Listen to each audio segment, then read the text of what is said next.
Good evening बच्चों। Biotechnology के अगले क्रम में हम लोग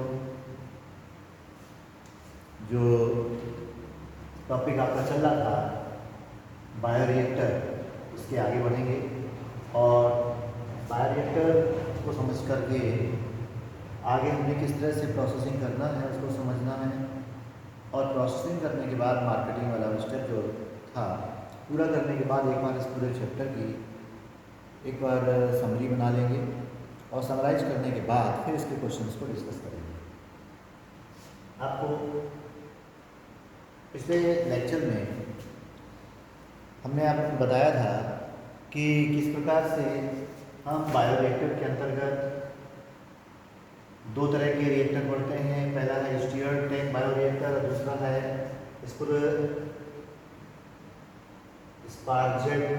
स्टीयर्ड टैंक बायोरिएक्टर। तो स्टीयर्ड टैंक और स्पार्जेड स्टीयर्ड टैंक दोनों में थोड़ा सा अंतर है। अंतर यह है कि स्टीयरिंग तो दोनों में हो रही है, घुमाने के लिए किसी जो न्यूट्रिएंट मीडियम उन्होंने डाल रखा है उस न्यूट्रिएंट मीडियम के अंदर हमने बहुत सारी होस्ट सेल डाल रखी हैं। उन सेल्स को मल्टीप्लिकेशन करने के लिए हम सुटेबल एनवायरनमेंट दें, हर सेल को पर्याप्त मात्रा में ऑक्सीजन की सप्लाई दें, न्यूट्रिशन दें। तो उसके लिए जरूरी है कि होस्ट सेल तक सभी चीज़ें जो है पोषक पदार्थ पहुँच पाएँ। इसके लिए स्टीयरिंग करते हैं और इसके लिए स्टीयर्ड टैंक हम बनाते हैं जिसमें इस तरह ये फ्लैट ब्लेड वाले इम्पेलर लगे हुए जो इसको घुमाते रहते हैं। न्यूट्रिएंट मीडियम को घुमाते रहने से हर सेल तक न्यूट्रिशन मिलता रहता है और स्ट्राइल एयर के माध्यम से हम एरिएशन मेंटेन करते हैं, एसिड बेस बैलेंस करते हैं, ऊपर से पीएच को मेंटेन करते हैं। थर्मामीटर की सहायता से टेम्परेचर चेक करते हैं और अगर टेम्परेचर जो है कम या ज़्यादा होता है तो बैलेंस करने के लिए हम स्ट्राइल एयर का यूज करते हैं। मोटर पूरे जो है इम्पेलर को, जो फ्लैट ब्लेडेड इम्पेलर है, इन इम्पेलर को घुमाने में सहायता करती है जो इलेक्ट्रिक मोटर है। और फोम ब्रेकर ऊपर एक यूज करते हैं, जो फोम बनता है वो आगे आपके लिए दिक्कत पैदा ना करे, इसलिए फोम को खत्म करने के लिए फोम ब्रेकर यूज करते हैं। और स्टेराइल स्ट्रीम का यूज करके हम किसी भी तरीके से न्यूट्रिएंट को हर सेल तक पहुंचाने और उसके लिए ऑक्सीजन की सप्लाई एरोबिक मीडियम में बैक्टीरिया को ग्रो के लिए पर्याप्त सुटेबल न्यूट्रिशन देते हैं। और जो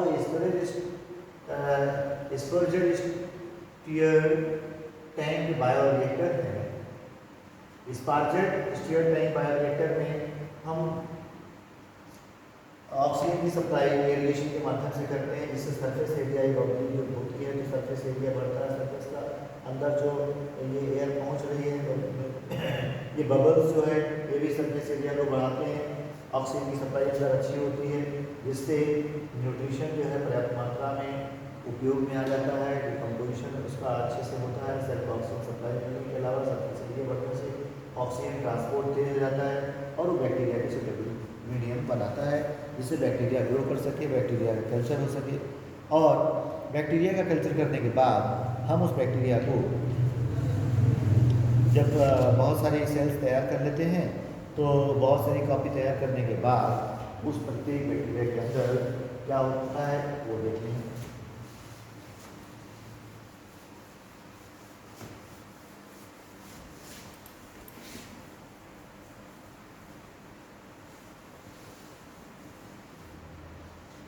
देखिए अब जैसे ये आपका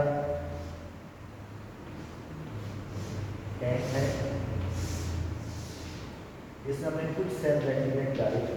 अब कुछ समय बाद आप देखेंगे कि बहुत सारी सेल्स बन रही हैं।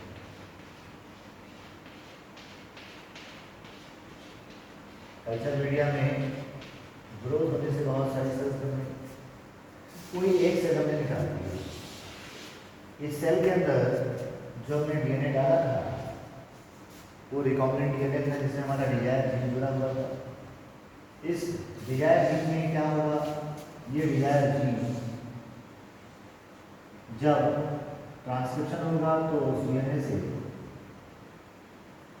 उसी की एंटी कॉपी, ये है आपका रिकॉम्बिनेंट डीएनए। इस रिकॉम्बिनेंट डीएनए से मैसेंजर आरएनए बनेगा, मतलब जो होस्ट सेल हैं, उस होस्ट सेल के अंदर आपका जो ज़रूरत का डीएनए है, जिसको हम डिजायर डीएनए कहते थे, वो डीएनए वेक्टर के साथ हमने डाल दिया था, यानी रिकॉम्बिनेंट डीएनए हमने वेक्टर के साथ डाल दिया था। अब वेक्टर के साथ जो रिकॉम्बिनेंट डीएनए हमने डाला है, इस रिकॉम्बिनेंट डीएनए का रेप्लिकेशन होस्ट सेल के अंदर होगा। रिकॉम्बिनेंट डीएनए होस्ट सेल के अंदर जैसे प्रोटीन सिंथेसिस नॉर्मल डीएनए की होती है, ये भी डीएनए प्रोटीन सिंथेसिस करेगा, और प्रोटीन सिंथेसिस की जो प्रक्रिया है उसमें डीएनए से एमआरएनए बनता है, और ये एमआरएनए बाद में क्या करता है, एमआरएनए से आकर के राइबोसोम जुड़ जाते हैं, और राइबोसोम इस एमआरएनए में स्थित जो सूचनाएं हैं, जो इसमें कोड हैं, जिसमें कोडॉन होते हैं, इनको पढ़ करके टीआरएनए को आदेश देते हैं। टीआरएनए स्पेसिफिक अमीनो एसिड को लेकर के आते हैं, और वो अमीनो एसिड इस तरह से दो टीआरएनए यहाँ जुड़ पाते हैं, दो डुप्लेट कोड होते हैं, ये अमीनो एसिड को लेकर के आते हैं। लगातार अमीनो एसिड को लेकर के टीआरएनए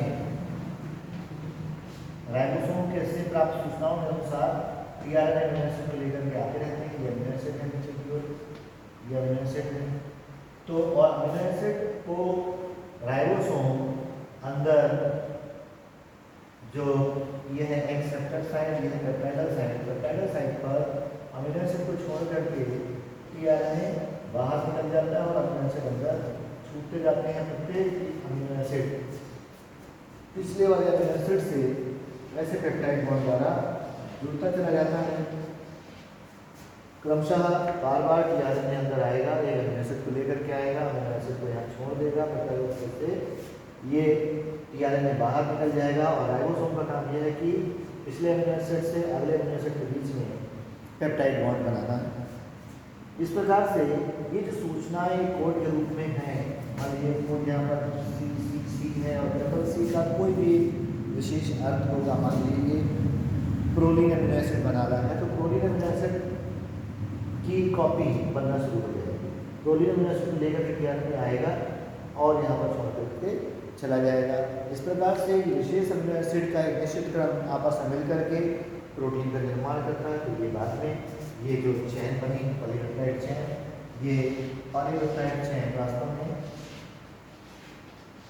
प्रोटीन की चैन है। आपका एंजाइम हो सकता है, हार्मोन हो सकता है, या कोई विशेष प्रोटीन हो सकता है। जो आपको चाहिए है वो सूचनाएं इसमें थी, उन सूचनाओं के अनुसार हमें स्पेसिफिक प्रोडक्ट प्राप्त हो जाएगा। इस प्रकार से हम क्या करते हैं, इस होस्ट सेल के अंदर विशेष तरह के प्रोडक्ट प्राकृतिक रूप से बन जाने के कारण हमें प्राप्त हो जाते हैं। अब इन प्रोडक्ट को, जिसको हम अमीनो एसिड कह रहे हैं, या एंजाइम या हार्मोन कह रहे हैं, ये प्रोडक्ट हमारे सेल के अंदर हैं। इस तरह की सभी सेल के अंदर बहुत सारे एंजाइम या हार्मोन होंगे, बहुत सारे हमने कॉपी बना ली है उस सेल की, और उसके अंदर हम जो एंजाइम या हार्मोन बनाया है उसको अब हम सेपरेट करेंगे। जैसे आपको मालूम है कि कोई भी सेल के अंदर जो भी चीज़ें हैं, उन चीज़ों को अलग करने के लिए हम तो एक विशेष इंस्ट्रूमेंट यूज करते हैं, जिसका नाम आपको मालूम है। कोई भी होस्ट सेल है, उसके अंदर कौन कौन से प्रोडक्ट हैं उनको सेपरेट करने के लिए हमारे पास में सेंट्रीफ्यूज होता है। उस सेंट्रीफ्यूज में एक निश्चित स्पीड पर हम अलग अलग तरीके के प्रोडक्ट को अंदर इसे सेपरेट कर सकते हैं। अब जैसे सेंट्रीफ्यूज आपने पढ़ा होगा, ये सेंट्रीफ्यूज है।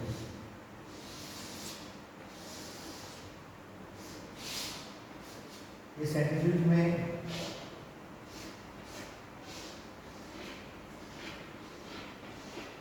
ये एक रॉड है जो यहाँ पर एक मोटर से जुड़ी हुई है।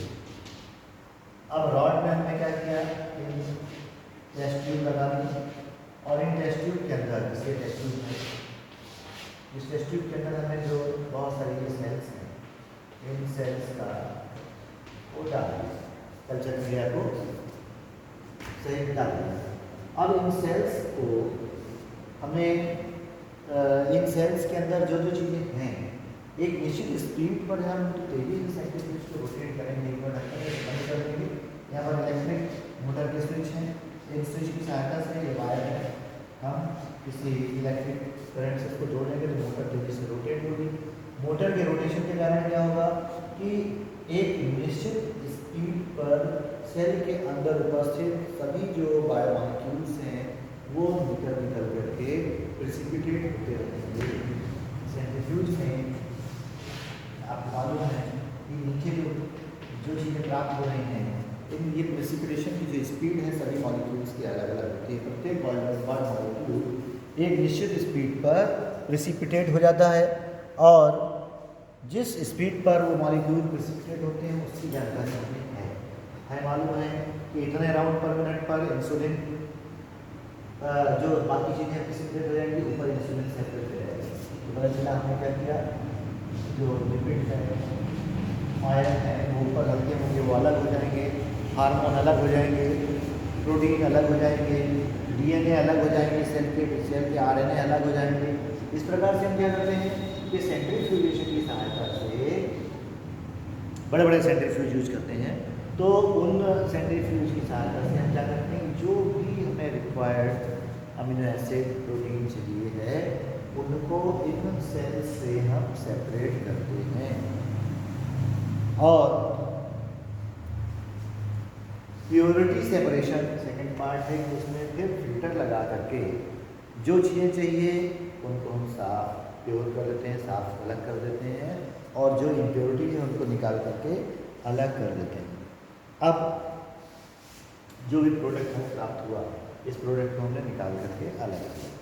अब निकाल करके अलग करने के बाद बहुत बड़े बड़े जो है आपके पास बीकर होते हैं, बर्तन होते हैं जिनमें हमको कलेक्ट करते हैं और कलेक्ट करने के बाद उसमें जो ड्रग तैयार हुआ या प्रोटीन तैयार हुआ वो प्रोटीन कौन कौन से हो सकते हैं आप उनके बारे में हम लोग डिस्कस कर चुके हैं। फिर से एक बार उसको हम समझा देंगे। हमारे ज़रूरत के लिए जैसे प्रोडक्ट चाहिए वैसे प्रोडक्ट हम बना सकते हैं। आपको मालूम है कि रिकॉम्बिनेंट डीएनए टेक्नोलॉजी से हम सामान्य तौर पर वो सभी चीज़ें बना सकते हैं जो हमारे जीन में सूचनाएं स्थित हैं। अब जीन में जो जो सूचनाएं हैं उन सबके प्रोडक्ट हम बना सकते हैं और उस दिशा में लगातार प्रयास जारी है। अब आपको ग्रोथ हार्मोन चाहिए है तो हम ग्रोथ हार्मोन बनाएंगे और ग्रोथ हार्मोन को हम क्या करेंगे, उसकी ज़रूरत कहाँ पर है, बच्चों की ग्रोथ के लिए। तो अब पता चला जो हमने हार्मोन अलग किए सेपरेट किए, ये ऐसे जो है बॉटल है जिसको हमने ऐसे बंद कर दिया है, इसमें हमने रख दिया पैक कर दिया। अब ये लंबे समय तक हमें इसको सुरक्षित रखना है प्रोडक्ट को, तो इसमें हम क्या करेंगे, जो प्रोडक्ट बना उस प्रोडक्ट को product amino acid hormone enzyme कुछ भी हो सकते हैं जिनके बारे में हम बता रहे थे, उस प्रोडक्ट को प्यूरिफिकेशन करते हैं। क्या करते हैं,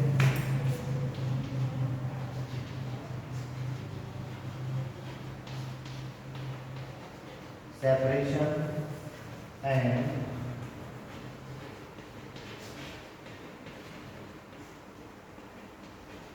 प्यूरिफिकेशन करते हैं। सेपरेशन एंड प्यूरिफिकेशन करने के बाद हमने बताया कि इनको हम कलेक्ट करते हैं। कलेक्ट करके इसमें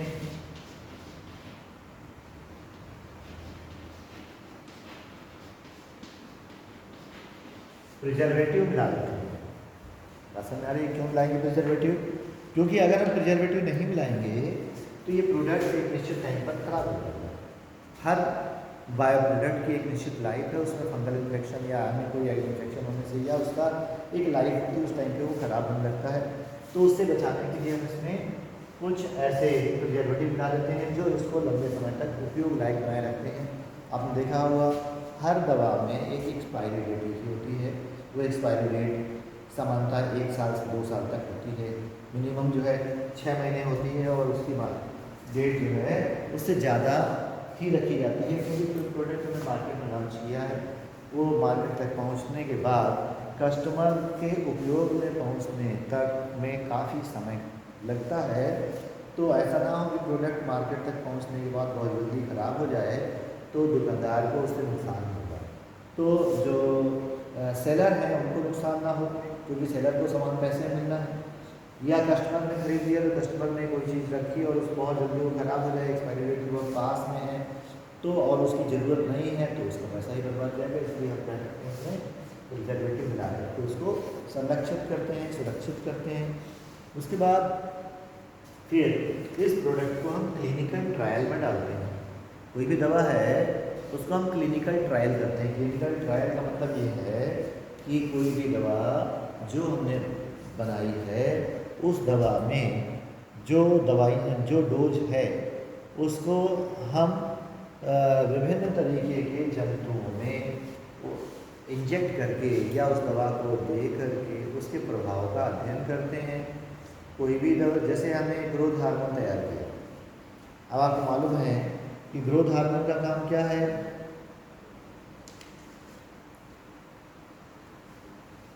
ऐसा हार्मोन जो शरीर की वृद्धि के लिए जिम्मेदार है वो ग्रोथ हार्मोन कहलाता है। अब जब ग्रोथ हार्मोन हम देंगे तो बॉडी की ग्रोथ होना चाहिए। हमने 10 चूहे रखे और उन 10 चूहों में से प्रत्येक चूहे को अलग अलग तरह के कंपोनेंट्स भोजन में दिए और एक को हमने उस कंपोनेंट के साथ ग्रोथ हार्मोन मिला करके दे दिया। जो न्यूट्रिशन फीडिंग हम करा रहे हैं, फीड में एक को जो हमने बाजरा दिया, एक को मक्का दिया, एक को सब मिक्स करके दिया अनाज और एक को हमने ग्रोथ हार्मोन दिया। तो और ग्रोथ हार्मोन के साथ फीडिंग कराई तो हमने देखा कि जिस रैट को या रैबिट को या मैन को या मंकी को हमने ग्रोथ हार्मोन के साथ फीडिंग कराई उसकी ग्रोथ में क्या अंतर है और बाकी की ग्रोथ में क्या अंतर है, पहला ये डिफरेंस देखेंगे। फिर कितना मिलीग्राम हम डोज दें तो कितनी ग्रोथ हम जो है प्रमोट कर सकते हैं, इसका अध्ययन किया। इस प्रकार से जो अध्ययन हो रहे हैं उन अध्ययनों को बोलते हैं क्लिनिकल ट्रायल। उस ट्रायल के बाद हम ये देखते हैं कि उस ड्रग के डोज का, ये सिर्फ हार्मोन ग्रोथ हार्मोन बस नहीं है, तो हमने उपयोगी चीज़ें बताई।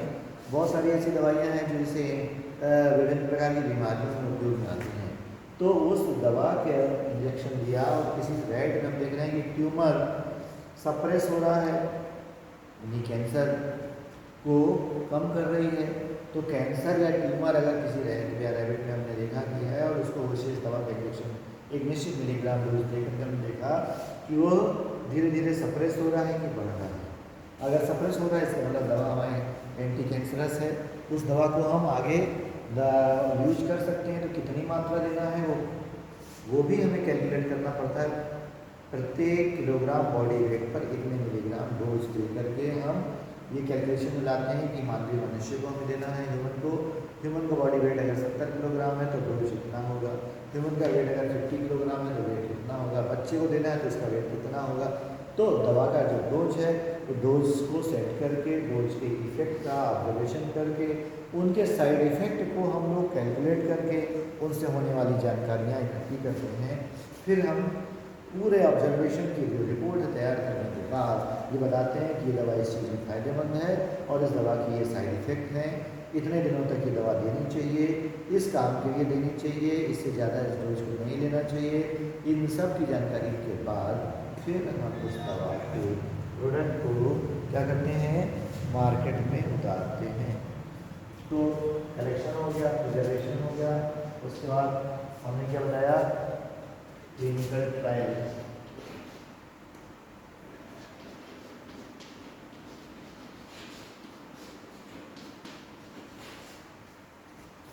ठीक है, तो इस प्रकार से हम क्या कर देते हैं, क्लिनिकल ट्रायल करने के बाद इस दवा को मार्केटिंग के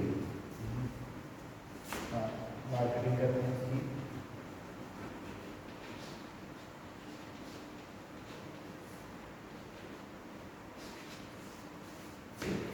इस प्रकार से जो हमने दवाइयाँ तैयार की वो फिर हम मार्केट तक भेजते हैं। डायरेक्ट किसी दवा को मार्केट में हम नहीं भेजते हैं। इस चीज़ का ध्यान रखते हैं कि उस दवा से किसी को कोई जो है नुकसान ना हो, ये पहला उद्देश्य है। और दूसरा उद्देश्य ये है कि जो दवा हम दे रहे हैं उसको कितने डोज, कितने बॉडी वेट पर देना है। फिर देखिए हमने एक चीज़ और आपको बताई थी कि जब हम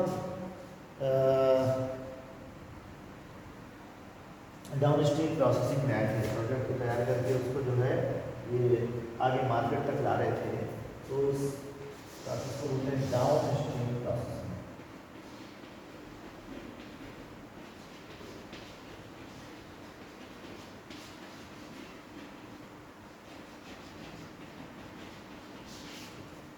डाउन स्ट्रीम प्रोसेसिंग के पहले हमने बताया था कि हम फर्मेंटेशन की प्रोसेस में फर्मेंटर्स डालते हैं और फर्मेंटेशन के द्वारा सेल्स को कल्टीवेट करते हैं।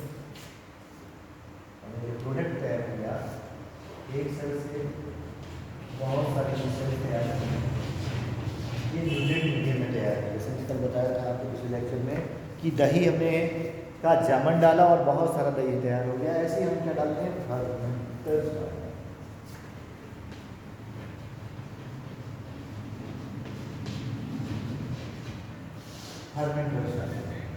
और फर्मेंटर्स की सहायता से हम फर्मेंटेशन की प्रोसेस को कंटिन्यू करते हैं। तो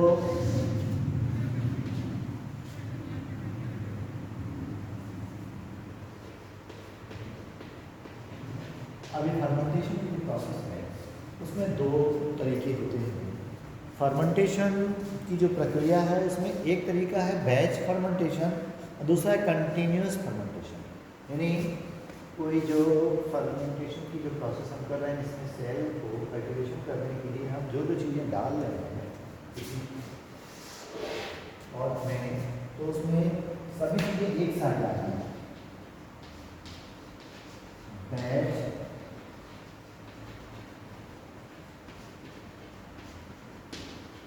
फर्मेंटेशन यह प्रक्रिया है जब हम फर्मेंटेशन के लिए जो ज़रूरत की चीज़ें हैं, उस प्रोडक्ट को तैयार करने के लिए कल्चर मीडिया में जो जो चीज़ें चाहिए है, उनको एक साथ पूरे पॉट में डाल देते हैं और उस समय का इंतज़ार करते हैं कि इतने समय में फर्मेंटेशन हो जाएगा। जैसे आप दही बनाते हैं तो थोड़ा सा आपने जामन एक दूध में डाल दिया और उसके बाद आपका काम खत्म हो जाता है, उसमें कुछ नहीं डालते। मान लीजिए और भी कुछ डालना होता तो हम एक साथ सब डाल देते और उसके बाद फिर हम इंतजार करते हैं कि इतने समय में ये प्रोडक्ट तैयार होगा। तो ऐसी प्रोसेस जब सब चीज़ें एक साथ डाल देते हैं तो उसको बोलते हैं बैच फर्मेंटेशन, ठीक है ना। और दूसरी प्रोसेस ऐसी है जिसमें हम फर्मेंटेशन के लिए जो हमारी रिक्वायरमेंट है वो पहले एक चीज़ डालेंगे, दूसरी चीज़ डालेंगे, तीसरी चीज़ डालेंगे। धीरे धीरे जैसे आप देखते होंगे कि चाय बनाते हैं तो पहले आप पानी डालते हैं, पानी को पकाते हैं, फिर थोड़ी देर बाद उसमें अदरक डालते हैं, अदरक को पकाते हैं, फिर चाय की पत्ती डालते हैं, चाय की पत्ती जब पक जाती है उसके बाद फिर आप मिल्क डालते हैं और मिल्क भी पक जाता है तो उसके बाद फिर आप उसमें चीनी डाल करके टेस्ट देखते हैं। तो उसको में कंटिन्यूस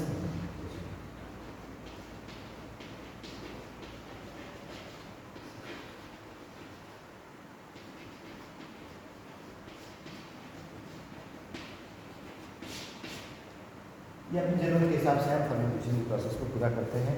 बैच फर्मेंटेशन करना है कि कंटिन्यूस फर्मेंटेशन करना है, ये चेक कर लेते हैं अपनी ज़रूरत के हिसाब से हम फर्मेंटेशन करके और डाउन स्ट्रीम प्रोसेस में लाते हैं प्रोडक्ट को। डाउन स्ट्रीम प्रोसेसिंग ये फर्मेंटेशन के बाद की प्रोसेस है।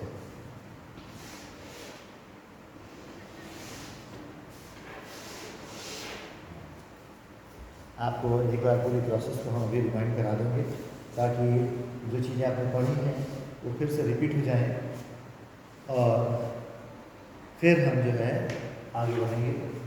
तो फर्मेंटेशन, उसका डाउन स्ट्रीम प्रोसेसिंग और उसके बाद आपके प्रोडक्ट की मार्केटिंग वाला स्टेप आ जाता है। ये स्टेप आप समझ लीजिएगा। फर्मेंटेशन के द्वारा हम एक सेल से बहुत सारी सेल्स बनाते हैं, कल्चर तैयार करते हैं और उसके बाद हम डाउन स्ट्रीम प्रोसेसिंग द्वारा उसको सेपरेट करते हैं, प्रोडक्ट को प्रिजर्वेशन करते हैं, क्लिनिकल ट्रायल करते हैं और उसके बाद फिर मार्केट में प्रोडक्ट को लॉन्च करते हैं। इस पूरी प्रोसेस को हमने 6 स्टेप में शुरू में डिस्कस किया था। वो 6 स्टेप कौन कौन से हैं एक बार फिर से हम आपको रिपीट कर देते हैं ताकि आपको पूरी हो जाए।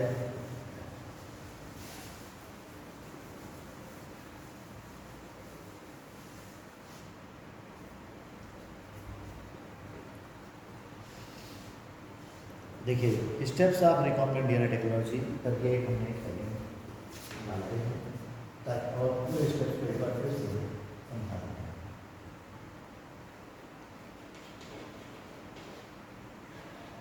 स्टेप्स ऑफ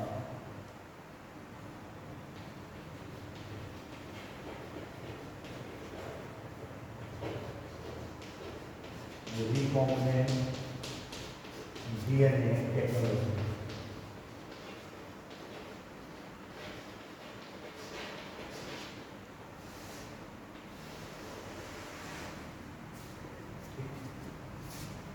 कौन कौन से स्टेप्स हैं? आपको मालूम है कि रिकॉम्बिनेंट डीएनए टेक्नोलॉजी में हमें सबसे पहले किसी भी सेल का जेनेटिक मटेरियल चाहिए होगा। चूँकि डीएनए टेक्नोलॉजी है तो डीएनए चाहिए होगा, तो सबसे पहले क्या करेंगे हम isolation of genetic material.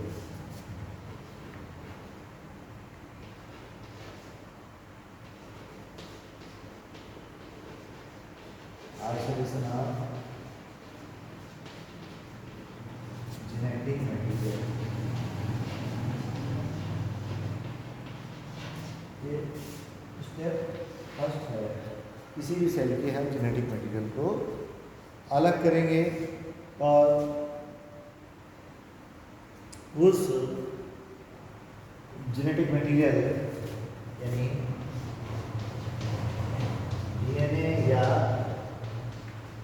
RNA को आइसोलेट करने के बाद हम कटिंग करेंगे स्पेसिफिक लोकेशन में।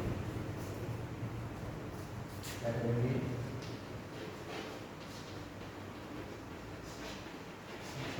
Cutting of genetic material at a specific location.